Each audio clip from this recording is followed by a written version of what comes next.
l'ensemble de l'économie, hein, donc dans sa totalité. On ne va pas juste dire je vais prendre 2, 3 marchés, etc. Non, tous les marchés, tous les consommateurs, pardon, tous les producteurs. OK? Très bien. Alors, deuxième aussi, hein, donc, différence. Hein, donc, j'espère que cette première différence est claire pour tout le monde. Oui, monsieur. Oui, Oui, monsieur. monsieur, Ça va? c'est clair. Ça va? C'est clair? Très bien. Alors, Monsieur, n'hésitez pas. Donc, si vous comprenez. Oui, monsieur, oui, monsieur, le contraire de global, pardon. contraire de global. Contraire de global, c'est partiel. D'accord? Global, le contraire, c'est partiel. Merci. OK? Donc, global, ça veut dire que ça concerne tout le monde. D'accord? Alors que partiel, ça veut dire que ça concerne une partie. OK? Ça peut être une seule personne. Par exemple, je dis global, je vais faire un cours global à cette section.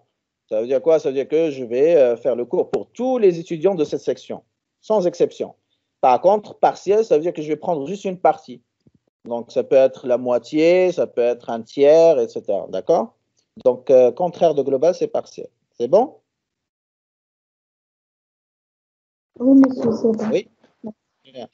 Donc, on a dit la première différence, c'est ça. Hein? Donc, en microéconomie, donc, on va étudier le comportement d'un seul individu, OK?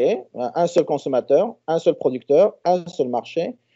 En macroéconomie, donc, on va étudier l'économie dans sa globalité, dans sa totalité, dans son ensemble. Et donc là, on va étudier tous les consommateurs, tous les producteurs et tous les marchés. Très bien. Deuxième différence, c'est comment, enfin, l'objet de l'analyse justement microéconomique et macroéconomique. Eh bien, comme je viens de le dire, donc on va s'intéresser au comportement de chaque agent économique. Ok.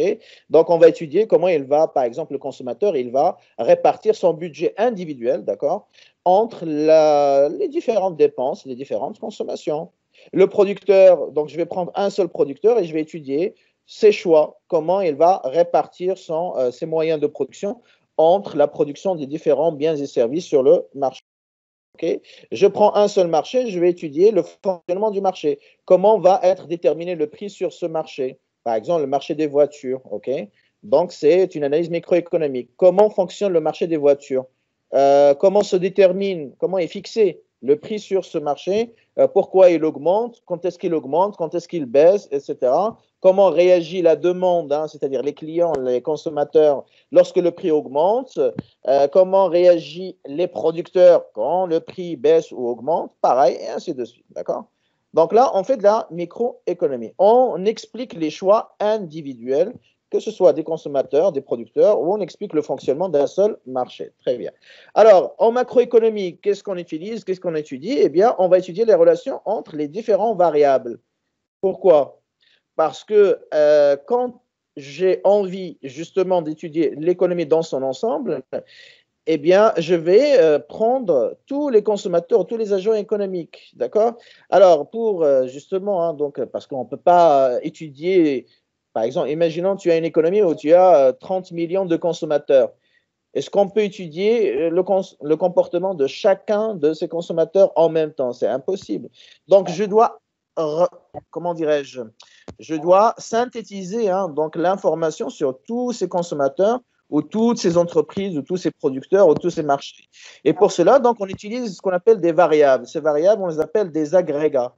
D'accord? Agrégat. Agrégat vient du verbe agréger. Agréger, ça veut dire rassembler. D'accord? Faire la somme, tout simplement. Hein, donc, faire la somme.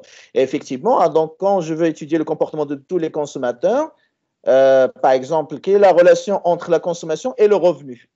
D'accord? Quelle est la relation entre la consommation et le revenu? C'est-à-dire, qu'est-ce qui se passe si j'augmente le revenu des consommateurs dans une économie?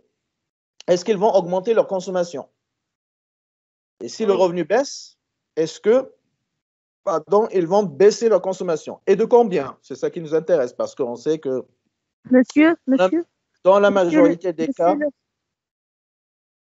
oui, monsieur, lorsque les prix augmentent, la demande va baisser. Et lorsque les prix baissent, la demande va augmenter. le prix. Là, je ne parle pas de prix, je parle du revenu, d'accord? Je parle du revenu. Okay? Le revenu, c'est-à-dire on augmente les salaires en général. Voilà, est-ce qu'ils vont augmenter leur consommation, leur demande, ou au contraire, ils vont la garder constante, ou est-ce que ça va baisser? Parce que ça dépend des biens aussi à consommer, etc. Donc, je ne vais pas rentrer dans les détails des prix, etc. C'est juste pour vous donner une idée, OK? On va revenir sur ça lorsqu'on va étudier le choix du consommateur, quel est le rapport entre le prix et la demande. Donc, ça, c'est prévu dans les autres chapitres. Très bien. Donc, on reste juste sur le cas de manière générale.